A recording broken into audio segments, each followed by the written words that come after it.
Selamat malam pemirsa, Anda menyaksikan Perempuan Bicara di Jumat malam ini 1 jam. Kita akan bersama dengan Anda di TV One.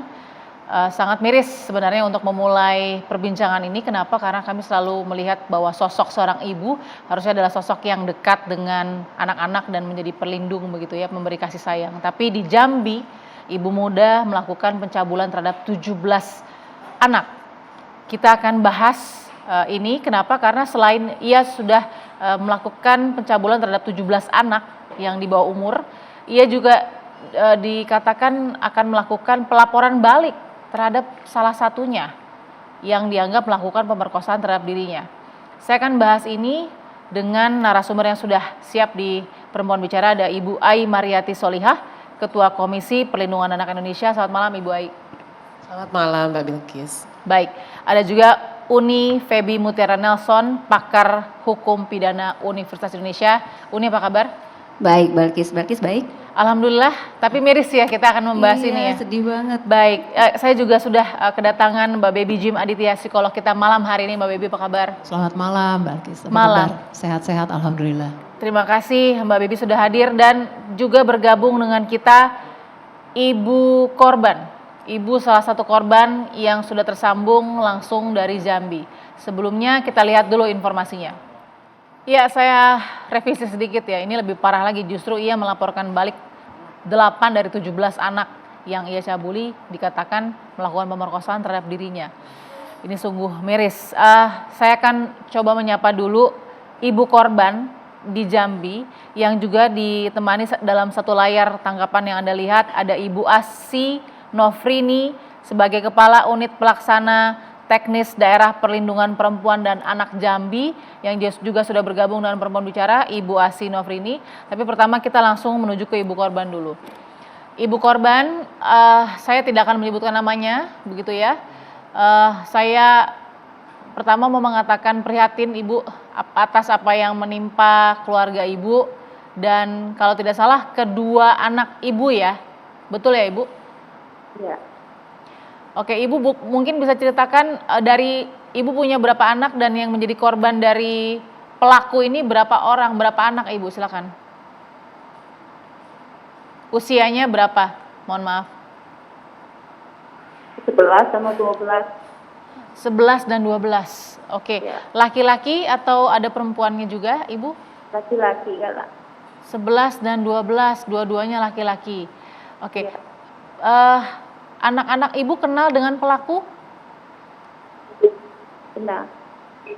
Oke. Sejauh yang Ibu nyaman bisa berbagi dengan kami, Bu, bagaimana kesaksian atau pengakuan dari anak-anak kepada Ibu atas apa yang mereka alami?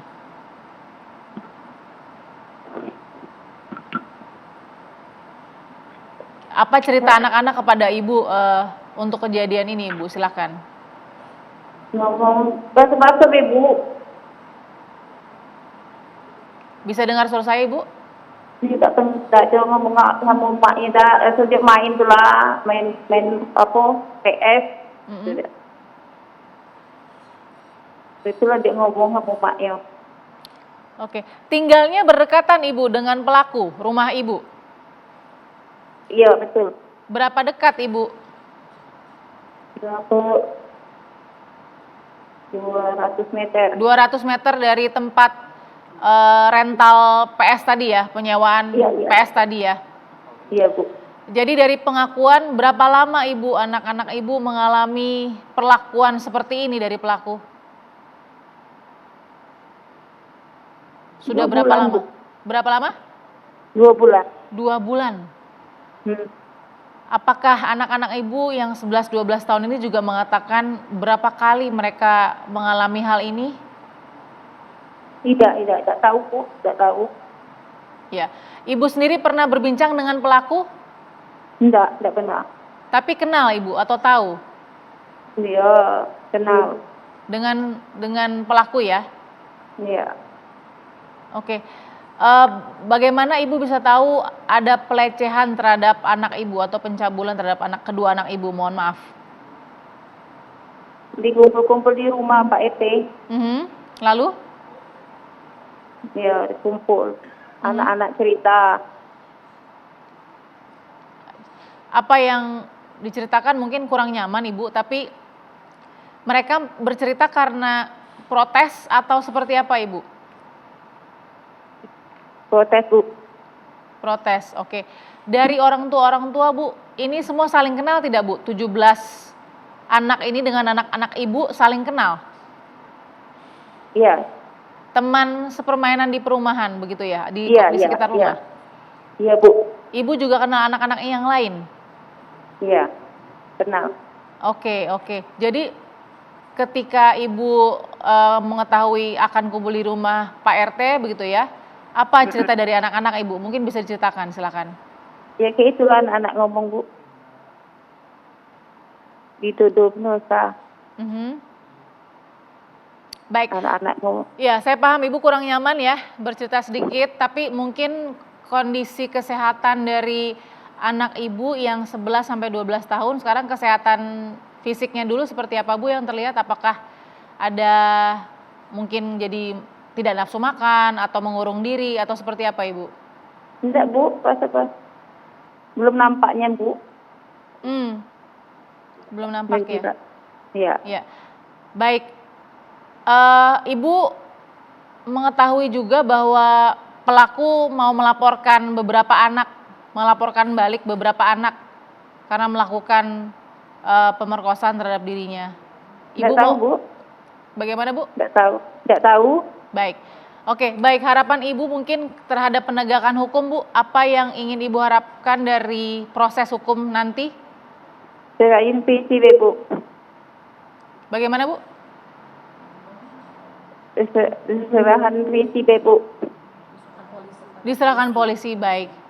Ya. Baik Ibu, terima kasih sudah memberikan informasinya. Saya langsung coba tanya dulu ke Ibu Asi sebagai Kepala Unit Pelaksana Teknis Daerah Perlindungan Perempuan dan Anak Jambi. Ibu Asi, mungkin saya tadi sedikit dengar dari Ibu korban ya, agak sulit juga Ibu Asi ya untuk Ibu korban menceritakan dengan jelas atau mungkin dengan nyaman begitu. Mungkin Ibu Asi bisa menjelaskan secara detail Bu, tapi singkat juga apa yang kemudian membuat anak-anak ini bercerita atau mengadu kepada Pak RT, silakan. Iya, awalnya mereka bercerita gara-gara tersangka juga yang mengadu duluan, yang membuat heboh, kemudian anak-anak itu dituduh melakukan pelecehan seksualnya. Nah, mereka nggak terima, langsung otomatis mereka bilang, nggak salah tuh, kami justru yang dilakukannya, seperti itulah Mbak kira-kira yang disampaikan oleh anak-anak. Nah, makanya malam itu juga langsung melapor ke Polda Jambi. Setelah lapor ke Polda, makanya setelah itu kami mendampinginya. Oke, saya klarifikasi ya Bu, tadi pernyataan dari Ibu korban, dikatakan anak-anaknya sudah 2 bulan ya mengalami ini. Iya. Kalau melihat tanggal waktu kita ketemu, belum sampai 2 bulan, tapi memang di akhir Januari, minggu ketiga atau minggu keempat di Januari. Jadi ada beberapa anak yang 2 kali, ada yang baru 1 kali, ada juga yang 2 kali dan 1 kali yang ada seperti itu. Ada juga yang tidak dilakukannya, yang terakhir 6 orang itu hanya disuruh melakukan pembesaran payudara, tapi mereka nggak mau. Yang 6 ya, yang terakhir pengembangan kasusnya. Oke, jadi dari 17 anak Bu Asi, catatan Bu Asi kesemuanya mengalami pencabulan dari pelaku atau seperti apa? Ya, yang 11 Mbak, itu memang ada pencabulan dan 2 persetubuhan ya, yang dari 11. Tapi setelah itu ada pengembangan 6 orang. Nah, yang 6 orang ini setelah kami periksa, mereka hanya diminta untuk membesarkan payudara dengan alat pompa susu ASI. Itu. Tapi menolak mereka juga ya? tidak mau melakukan. Iya. Mereka nggak mau melakukannya. Nah, itulah yang sisanya jadinya 6 dengan 11. Gitu. Oke, jadi 11 anak ini yang 2 diantaranya sudah ada persetubuhan, sisanya itu ada pencabulan ya. Tapi yang 6 ini menolak begitu ya, melawan ya? Iya. Nah, alasan Bu kenapa mereka baru mengatakan setelah beberapa kali itu, kenapa Bu Asi dari anak-anak yang diketahui? Maksudnya apa Mbak, diulangi? Ya, kan tadi Ibu bilang anak-anak ini baru akhirnya mengadu setelah diadukan terlebih dahulu oleh pelaku, begitu ya? Iya. Nah, itu kenapa baru menunggu? Yang Ibu tahu seperti apa? Iya, karena sebenarnya anak-anak juga diancam, takut untuk berbicara. Tapi ketika dia mulai duluan, makanya anak-anak semua bongkar akhirnya. Oke. Tuh. Bu, untuk Karena diancam kan. untuk klarifikasi saja Bu, pelaku punya keturunan atau anak mungkin? Iya, satu. Satu Usia ya? 14 bulan. Usia 14 bulan. 14 bulan. Oke, yang berada di tempat sama dengan penyewaan PS tadi? Iya, sama. Tapi suka siang-siang cerita dari mereka semua, Ya. ditanya, kadang-kadang dititipkan ke neneknya. Gitu. Memang satu rumah. Baik, jadi anak-anak dari pelaku dititipkan ke neneknya begitu ya? Sehingga pelaku ini Iya, bisa dengan iya. leluasa melakukan aksi jahatnya begitu ya? Benar, benar. Baik Ibu Asi, saya harus jeda dulu. Sudah cukup mungkin informasi yang kita dapat dari baik Ibu Asi dan tadi Ibu korban. Kita masih akan bersama dengan Ibu Asi lagi ya Ibu ya. Dengan tentu Ibu Ai, Mbak Baby dan juga Uni Febi. Sesaat lagi di Perempuan Bicara.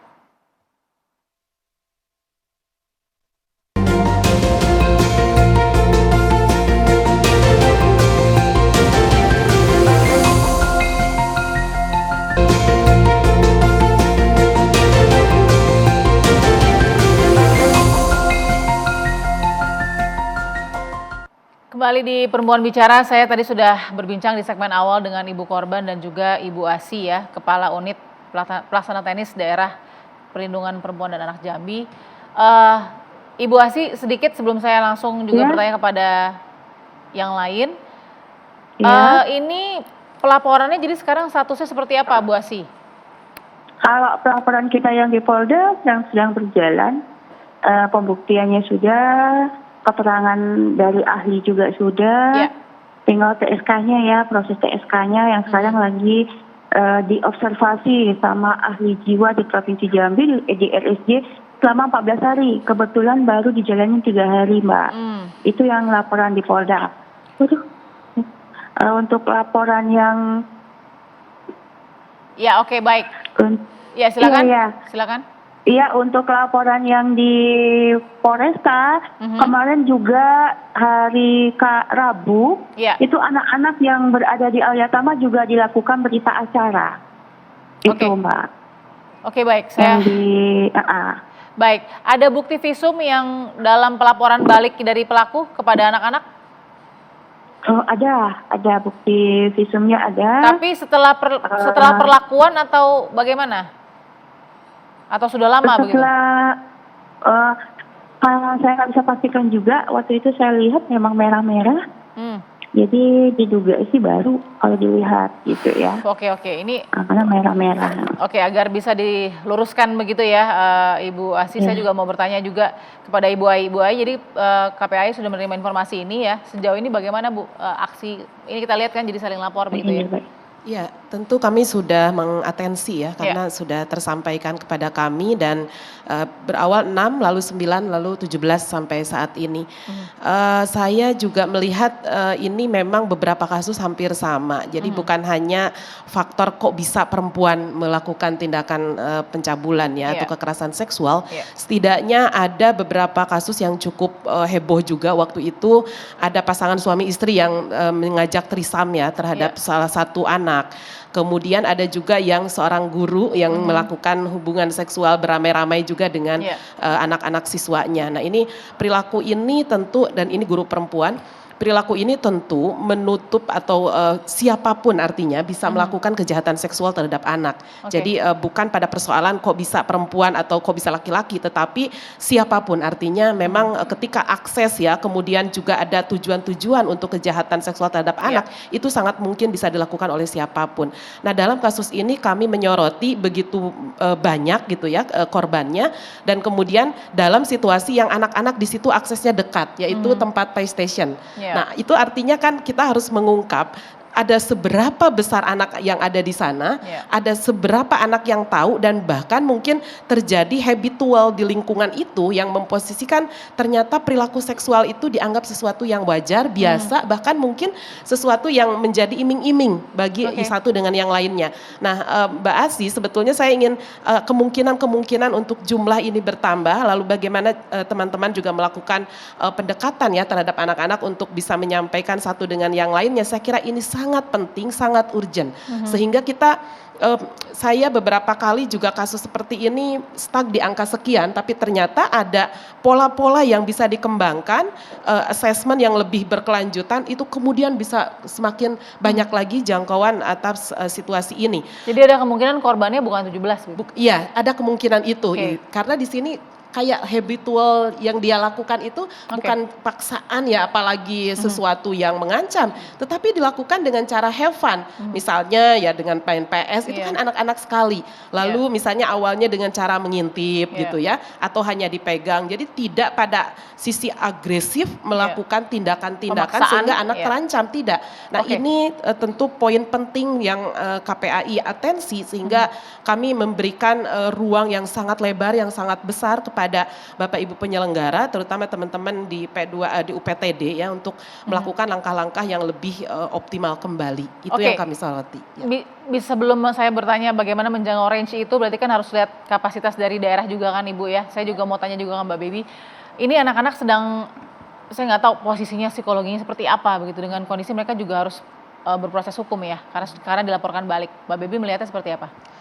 Iya, terima kasih Mbak. Jadi ini kan memang sangat miris tadi seperti Bu Ai bilang bahwa pelaku kekerasan seksual atau pencabulan atau apapun namanya itu bisa laki-laki, bisa perempuan, dan bisa umur berapa saja. Dan biasanya memang dilakukan oleh orang-orang yang dekat dengan anak dalam hal ini ya, atau oleh orang yang dikenal anak. Apalagi ketika dilakukan dengan cara-cara yang menyenangkan, dengan modus-modus seperti main PlayStation, itu kan sesuatu yang disukai anak-anak dan harganya murah, mungkin cuma 3.000 1 jam atau 4.000 1 jam. Semua anak pasti punya uang jajan untuk melakukan itu. Betul. Nah, dengan adanya posisi bahwa dia yang punya rental, kan dia minimal dia punya sedikit relasi kuasa yang lebih. Walaupun mungkin relasi kuasanya bukan seperti kasus yang sebelah sana itu ya. Tapi relasi kuasa dalam hal ini dia yang punya rental PS, ini yang menyewa rental PS. Dia usianya lebih tua, ini lebih muda. Tentu akan ada semacam superiority begitu ya, bahwa dia yang menentukan apa yang boleh dilakukan di PS ini. Jadi itulah yang terjadi. Dan dia kemudian memberikan, tadi Bu Ai bilang iming-iming juga. Kalau mau dikasih 1 jam gratis misalnya. Dan itu kan buat anak-anak sesuatu yang menyenangkan, pasti disambut begitu. Tapi Mbak Bibi, manipulasi dan persuasi yang dilakukan oleh si pelaku ini kan sampai membuat anak-anak korban pelecehan ini menjadi kecanduan nonton film porno nih. Salah satunya nih. Berarti kan ada jangka waktu yang tidak secara langsung dilakukan. Kalau Mbak Baby lihat dengan sampai orang kecanduan, anak bisa kecanduan itu butuh waktu berapa lama sih melakukan itu? Nah itu nanti kan kita mesti lihat dalam jangka panjang, misalnya dalam setahun 2 tahun, dari sekian korban, mungkin lebih dari 17, saya percaya ini pasti lebih dari 17 orang ya. Pasti itu akan ada beberapa anak atau mungkin hampir semuanya yang akan mengalami dampak-dampak negatif dari perilaku ini. Salah satunya mungkin jadi kecanduan seksual atau kecanduan nonton pornografi atau hal-hal yang negatif lainnya. Dan tidak tertutup kemungkinan bahwa si pelaku ini juga mungkin punya riwayat, dia juga dulu adalah korban. Tapi karena dia perempuan, biasanya perempuan dalam budaya patriarki kan tidak terlalu bersuara, tidak berekspresi tentang seksualitasnya. Juga tidak terlalu terekspos pengalaman-pengalaman seksual yang traumatisnya. Maka jarang sekali kita mendengar atau melihat kasus-kasus yang melibatkan perempuan. Sekalinya ada perempuan kita kaget. Padahal sebetulnya sangat mungkin. Tadi Bu Ai bilang kan pernah ada juga guru perempuan. Dan itu sangat mungkin Mbak. Ya, kita harus membuka diri terhadap kenyataan bahwa hal ini sangat mungkin terjadi dan ada di sekitar kita. Cuman kita tidak aware karena kita pikir kalau jenis kelaminnya perempuan dia pasti harusnya bla bla bla bla bla bla yang sifat-sifat yang feminin atau melindungi atau menyayangi. Ya belum tentu gitu. Oke, Uni Febi, saya penasaran nih tadi ya, manipulasi dan persuasi yang dibangun oleh pelaku. Artinya kan sampai anak-anak ini bisa melakukan dengan gestur atau gerakan atau perilaku tadi ya, kekerasan seksual dan segala macam atau penyimpangan seksual gitu ya. Itu kan ada waktunya tuh. Berarti ini masuk nggak sih dalam perencanaan? Paling tidak Uni, itu dulu saya mau tanya. Iya, yang dikatakan dengan perencanaan dalam hukum itu kan yang pertama ada tenggang waktu untuk berpikir. Dari dia berniat untuk melakukan itu sampai dia melakukan perbuatan itu. Ada perbuatan psikis yang dia lakukan dan perbuatan fisik yang dia lakukan.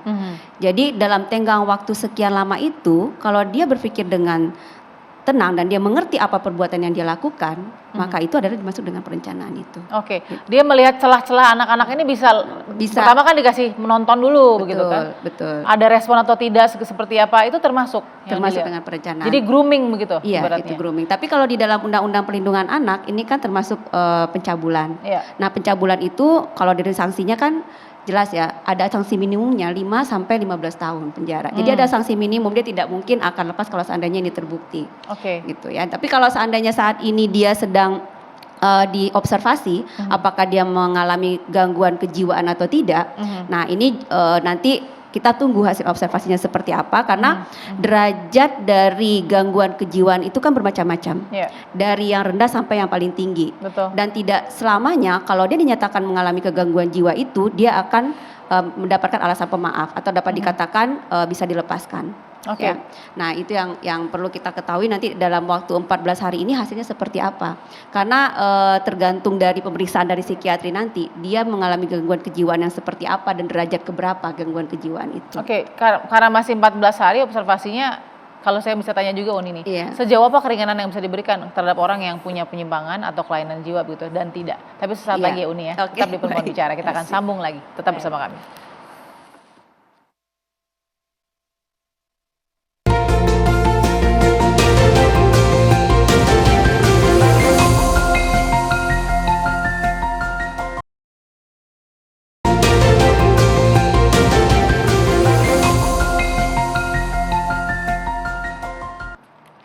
Baik, kembali di Perempuan Bicara kita masih membahas soal pencabulan 17 anak oleh seorang ibu muda di Jambi. Saya langsung mau ke Ibu Asi lagi. Ibu Asi, Ya, bagaimana kondisi anak-anak sekarang dengan proses hukum yang sedang berjalan?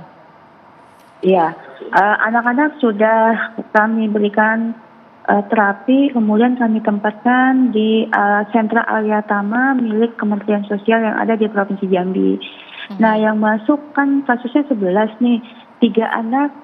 Dari tadi juga saya baru pulang edukasi orang tua bahwa 3 anak tidak orang tuanya belum bersedia sampai hari ini untuk menitipkan anaknya. Nah, yang 8 lagi proses merehab secara psikososial, psikologi, psikososial, agama semua di sentra Alia Tama untuk menghilangi dampaknya.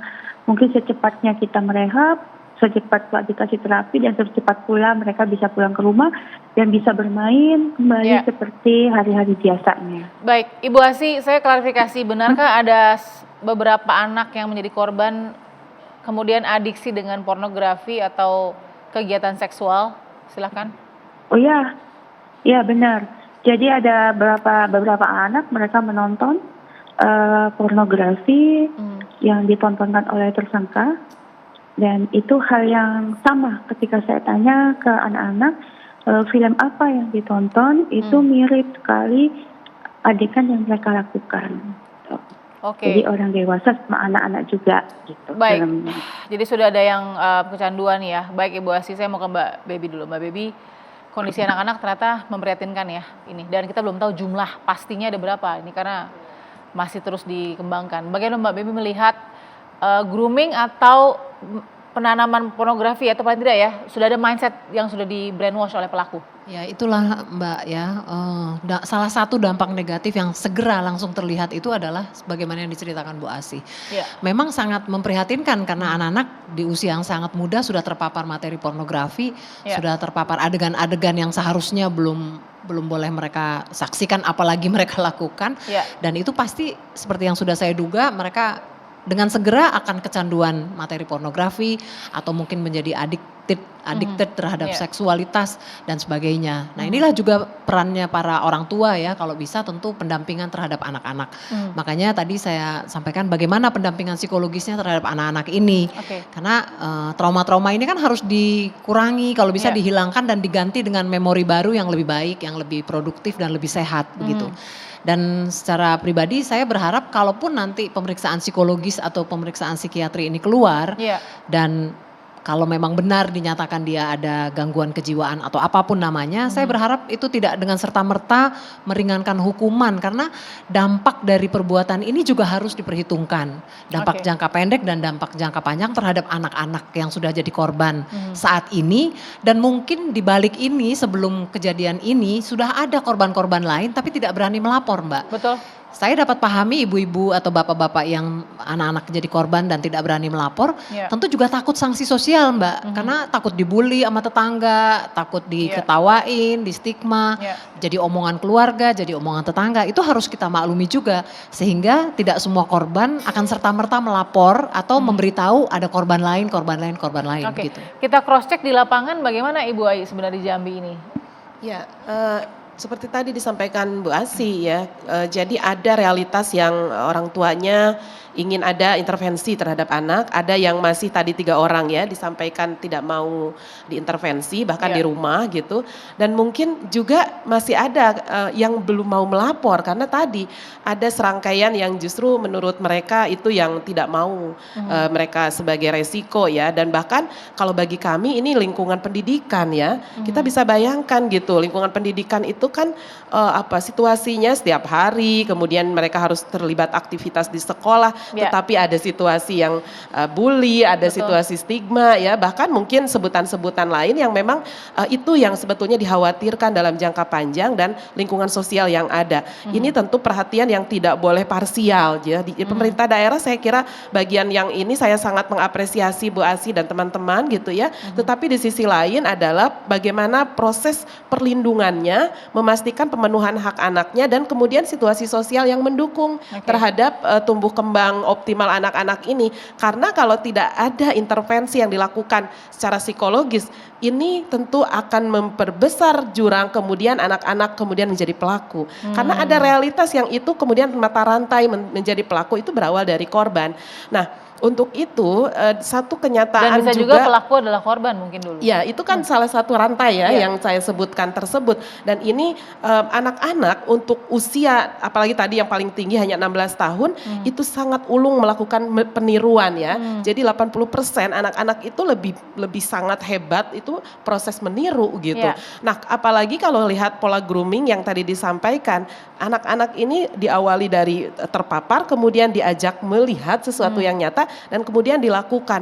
Jadi menurut kami ya ada langkah-langkah yang itu bersifat hari ini sudah kuratif ya, memang dilakukan ketika saat ini terjadi, tetapi juga harus ada rehabilitatif. Nah, langkah rehabilitatif ini yang harus juga dilakukan pendekatan-pendekatan secara asertif kepada keluarga. Karena ada perilaku yang orang tuanya tidak mau tadi, ada yang justru mungkin menutup-nutupi gitu ya. Padahal ini semua yang harus kita lakukan ya, proses penyadarannya. Ada mata rantai kekerasan ketika anak yang tidak tersentuh proses rehabilitasi, maka dia kemungkinan akan menjadi pelaku. Ini yang saya kira rantai itu kembali. Iya, ini yang harus kita waspadai. Saya mau langsung maju nih ke dugaan tadi kan kita masih tes kelainan jiwa ini kan pelaku kan Unifebi. Melihat tadi ya dari mulai terpapar kemudian menjadi menyaksikan dan kemudian melakukan begitu ya. Ditambah dengan fakta bahwa pelaku punya bayi 14 bulan. Masih menyusui, diletakkan di tempat neneknya agar aksinya bisa lancar. Ini tipe-tipe dalam hukum pidana masuk ke mana nih hukumnya nih seperti ini? Iya, ini kan kalau arah-arahnya nih, kalau misalnya kaitannya dengan gangguan kejiwaan kan mau dikaitkan dengan pasal 44, alasan pemaaf ya. Maksudnya ini bisa dipidana atau tidak, dapat dipertanggungjawabkan atau tidak, dan kemudian dikaitkan dengan alasan pemaaf. Nah, tapi tidak serta-merta keterangan dari psikiatri nanti itu akan menjadi satu-satunya alat bukti untuk menghukum seseorang atau melepaskan seseorang. Masih banyak alat bukti yang lainnya, itu yang pertama. Yang kedua, kalau kita lihat dari grooming yang dia lakukan, dari perencanaan yang dia lakukan, dari perbuatan yang dilakukan dalam waktu beberapa lama, itu kan tidak langsung ya. Betul. Itu kalau di dalam hukum kan untuk menentukan apakah dia bisa dipertanggungjawabkan atau tidak, apakah dia mengalami gangguan kejiwaan atau tidak, itu ada kriterianya juga. Misalnya, apakah perbuatan itu dia ketahui dengan insaf atau dengan sadar bahwa itu buruk atau baik? Itu yang pertama.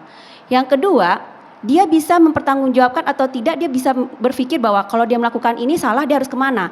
Dengan dia melaporkan korban-korban tadi balik ya, itu artinya dia sadar, dia tahu perbuatan itu dilarang oleh undang-undang, ya kan, walaupun sekarang dia jadi korban, tapi kalau dia pelaku artinya kan dia tahu, terlihat dari cara dia melaporkan tadi.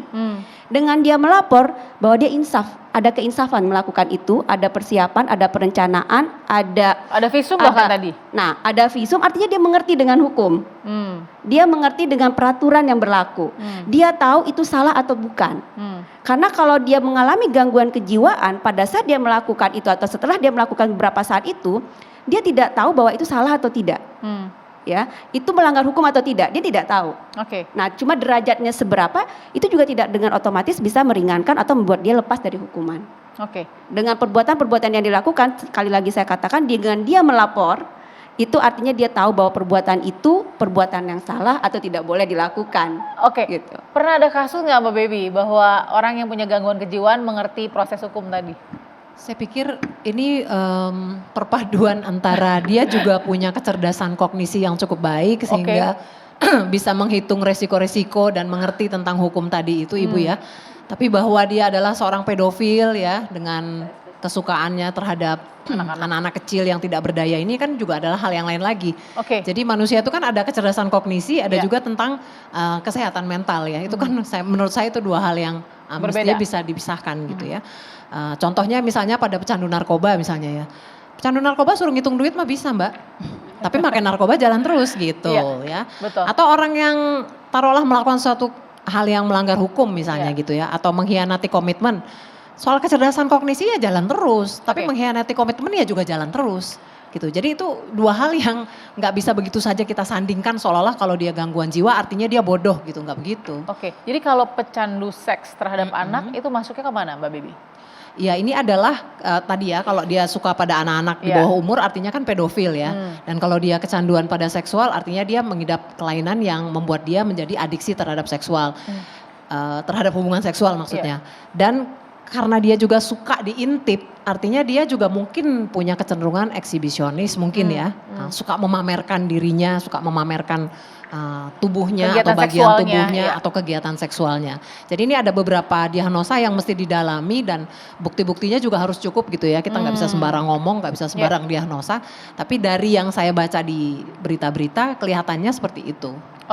Kita akan sambung lagi, saya masih penasaran banyak hal ini kita harus luruskan juga karena memang yang penting adalah proses hukumnya juga dan satu lagi tadi bagaimana anak-anak setelah ini ya Ibu Ai ya, guidance untuk anak-anak kemudian menjadi penyintas. Sesaat lagi di Perempuan Bicara.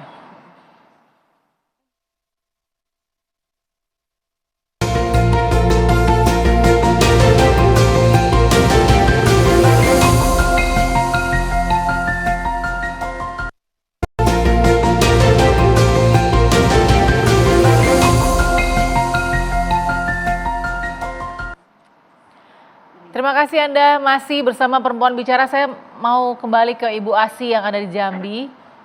Ibu Asi, Ibu, harapan orang tua ini yang berkumpul di RT ini ya, karena anak-anak yang menjadi korban itu bagaimana terhadap pelaku? Karena kan ini masih dicek kejiwaannya. Silakan Bu. Kalau harapan orang tua korban, inginnya sih segera ya dilakukan tindakan hukum yang sesuai dengan aturan. Mereka juga ingin dihukum seberat-beratnya. Karena kalau dilihat dampaknya yang luar biasa tadi yang kita tahu, kemudian juga karena ada juga seperti dibilang Ibu Baby tadi, penyimpangan seksual. Nah, mudah-mudahan hukum juga ada kategorinya, mana yang harus diberikan kemudahan, mana yang harus tetap menjalankan hukuman. Mbak Bapak juga meluruskan bahwa anak dari TSK pada hari ini bukan sama neneknya, tapi diasuh oleh ayah kandungnya. Jadi kami juga melihat dari segi perlindungan perempuan dan anaknya, bahwa tersangka juga harus tetap menerima haknya, walaupun dia TSK ya tersangka, maka anaknya diletakkan kepada ayah kandungnya. Kami pun kemarin juga Polda, di unit Polda penyidik juga bekerja sama. Ingin kalau butuh susu, memang difasilitasi untuk bertemu dengan TSK. Jadi jangan nanti masyarakat Indonesia jangan salah paham bahwa hak-hak tersangka juga tetap dijaga ya, hak dari anak pelaku. Ibu satu lagi, saya mau bertanya, apa yang kemudian posisi pelaku ini ya, begitu kan masih menunggu tadi hasil kejiwaan ya. Nah tapi kan orang tua ini terhadap anak-anak masih menahan intervensi dari baik ke mungkin unit PPA juga ya di sana ya. Tadi kan ada 2 atau 3 anak yang ternyata tidak boleh ikut proses intervensi. Apalagi kita belum tahu apakah hanya 17 korbannya, bisa jadi kan lebih dari 17. Jadi bagaimana ini skala prioritasnya? Karena kalau yang tidak mau diproses untuk intervensi ya, untuk tadi terapi, bagaimana Bu Asi? Ya, tadi kami sudah sempat TKP, saya mengedukasi orang tuanya, memberikan masukan, membukakan wawasannya, apa sih dampaknya nanti ke depan kalau anaknya tidak direhab di sosial. Namun pemahaman kita tidak segera dong langsung dipahami oleh mereka. Tidak apa-apa, kami akan terus memantau pengasuhan orang tuanya di rumah dan juga memantau sejauh mana anak ini berdampak, karena yang 6 juga masih dalam pantauan kami. Apabila nanti di 6 ini ditemuin ada dampak yang parah, maka kami juga siap untuk merehab kembali ke Alyata. Baik, terima kasih Ibu Asi. Saya kasih kesempatan ke Ibu Ai. Ibu Ai, sekarang pergerakannya harus dipercepatkan di mana dengan kondisi seperti ini ya? Karena kan ada kasusnya juga saling balik lapor begitu ya. Iya, ini sangat prihatin saya sebenarnya, ada balik lapor terus memahami perkosaan itu seperti apa ya, kok merasa jadi dirinya diperkosa gitu. Tentu yang mendesak adalah proses penjangkauan atas intervensi anak-anak ini. Dan tentu bukan hanya itu, tetapi juga pelan-pelan bertanya ya untuk mengetahui sejauh mana misalnya mereka juga punya informasi, kemudian ke siapa lagi, saling terinfo ini. Berikutnya saya kira aspek tadi keluarga ya, saling mengingatkan dan ternyata sudah ada pendekatan kepada keluarga, itu harus terus dilakukan karena kalau orang tuanya tidak terbuka, anak juga agak sulit dijangkau. Dan tentu saya kira bagian penting adalah lokus-lokus pembelajaran keluarga di lingkungan. Ya, ini juga harus bergerak, bukan hanya menunggu didatengin oleh mereka yang merasa ada situasi dan kondisi yang tidak terhadap anak mereka, tetapi ini lokus-lokus puspaga misalnya ya, kemudian P2T, P2A, UPTD yang juga memiliki mandat atas pelindungan perempuan dan anak, ini harus lebih asertif, mendekatkan diri gitu ya, menjemput bola, memberikan dukungan, memberikan ini situasi harus dibuat kondusif gitu, memberikan dukungan atas semangat, motivasi, itu kan tidak mudah ya. Nah, tetapi ini sangat mahal harganya, sehingga mereka memberikan kepercayaan kepada para pelaksana di lapangan ini, baik misalnya Sakti Peksos ya, kemudian para psikolog, itu memang ada trust gitu, ada kesiapan untuk menitipkan anaknya di Balai Alyatama, di Balai Rehabilitasi Sosial, itu memang dari dukungan orang tua, dukungan keluarga. Ini yang saya kira sangat mendesak dan saya mengapresiasi karena teman-teman juga ternyata kan sudah melakukan ya langkah-langkah pendekatan itu, sehingga semakin melebarkan, mengajak yang lainnya, yaitu pusat-pusat pembelajaran keluarga lain yang memang juga sangat terintegrasi untuk melakukan situasi kondusif ya bagi perlindungan korban. Terima kasih Bu Ai. Saya mau ke Unifebi, ini soal hukuman. Unifebi, apa yang bisa mengancam si pelaku ini dengan kondisi yang tadi masih menunggu ya soal hasil kelainan jiwa? Iya. Kalau untuk yang mengancam pelaku ini, kita bisa pakai kalau dia sebagai terlapor itu Undang-Undang Perlindungan Anak. Di Undang-Undang Perlindungan Anak cukup jelas ya kalau pencabulan ini termasuk dalam kriteria pencabulan. Nah, pencabulan itu ancaman hukumannya ada ancaman minimal seperti saya katakan tadi, jadi tidak sampai 0 gitu ya, mulai dari 5 tahun sampai 15 tahun.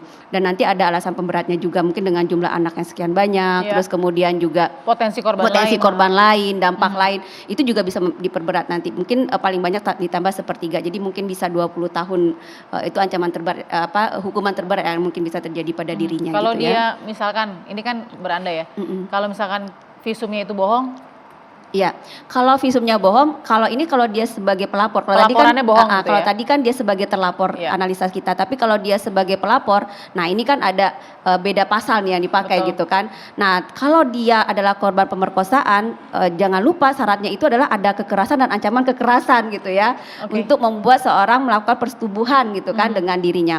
Nah, apakah memang anak-anak ini melakukan kekerasan ke dia atau ancaman kekerasan? Kalau dilihat dari dia disuruh nonton video dulu, terus kemudian ada iming-iming tambah satu, dan itu kan tidak mungkin ada sepertinya ya yang kita lihat rasanya tidak mungkin itu ada kekerasan dari anak-anak itu. Nah sekarang visum kan juga dilihat apakah setelah sesaat dia menjadi korban dilakukan atau tidak, mengingat kalau visum itu adalah menunjukkan memang ada perlakuan seks terhadap dia di alat organ intimnya, itu kan juga nanti dibuktikan dengan apakah betul anak ini dan dari 8 itu siapa pelakunya atau pelecehan yang lainnya. Dan diingat dia punya suami loh, yang mungkin tiap hari juga masih berhubungan dengan dia. Itu kan kita juga tidak tahu ya pada saat tidak tahu, setelah kejadian sampai beberapa hari ke depan atau beberapa minggu ke depan setelah laporan itu dibuat atau visum itu dibuat. Jadi saya ingin mengatakan bahwa visum bukan satu-satunya juga menjadi penentu seseorang itu dihukum atau tidak, walaupun memang itu menjadi syarat untuk dapat dilanjutkannya suatu perkara atau tidak untuk kasus-kasus seperti ini. Yang kedua, hasil dari pemeriksaan psikiatri juga bukan satu-satunya buat menentukan orang itu sakit jiwa dan kemudian dia bisa lepas atau ada alasan pemaaf buat dia. Baik, Begitu. Terima kasih Mbak Baby. Iya. Apa message yang bisa disampaikan kepada para orang tua ini? Penting sekali. Iya. Tentu ini menjadi pembelajaran buat kita semua ya, bahwa pencabulan atau kekerasan seksual atau apapun itu bisa terjadi di lingkungan mana saja dan oleh siapapun, baik oleh perempuan maupun laki-laki. Tadi di ruang make up saya bilang perempuan aja bisa begini melakukannya ya, apalagi laki-laki ya, karena selama ini yang kita lihat adalah berita-berita itu lebih banyak laki-laki. Ternyata perempuan pun bisa melakukannya. Dan juga yang menjadi penting buat para orang tua adalah membuka komunikasi yang menyenangkan dengan anak supaya anak tuh mau cerita sama kita, nggak lari mencari kesenangan pada orang lain. Betul. Kalau anak-anak itu sampai kecanduan PS, itu artinya ada sesuatu di rumah yang nggak menyenangkan. Betul. Maka manusia itu kan selalu hanya menghindari penderitaan, mencari kesenangan. Kalau dia mencari kesenangan di PS, artinya di dalam rumah tuh nggak menyenangkan. Itu sesederhana itu. Nah, kemudian bagaimana caranya supaya anak-anak itu mau terbuka menceritakan apapun kepada kita, terutama hal-hal yang menyangkut seksualitas dan tubuh. Kan ini sudah sangat jauh ya, sudah sangat advance apa yang terjadi pada anak-anak ini. Sampai orang tua nggak tahu, sampai 2 bulan nggak tahu. Pertanyaan saya juga, bagaimana sih kualitas komunikasi kita dengan anak? Jangan cuma nanya, udah makan belum, pulang jam berapa, punya uang apa enggak, jangan itu. Itu pesan yang penting sekali oleh orang tua, mudah-mudahan ini bisa menjadi hal terakhir yang terjadi di Jambi juga ya. Ini PR berat juga untuk KPAI dan seluruh dan jajaran pemulihan trauma lah ya buat anak-anak itu sampai jangka panjang. Terima kasih. Terima kasih sekali Mbak Baby, Unifebi, Ibu Ai dan juga Mbak Asi tadi di Jambi, serta ibu korban yang sudah berbagi Perempuan Bicara. Mudah-mudahan ini tidak terjadi lagi di negeri kita Indonesia. Ini sangat memprihatinkan. Sehat selalu, jaga anak-anak Anda. Selamat malam. Terima kasih.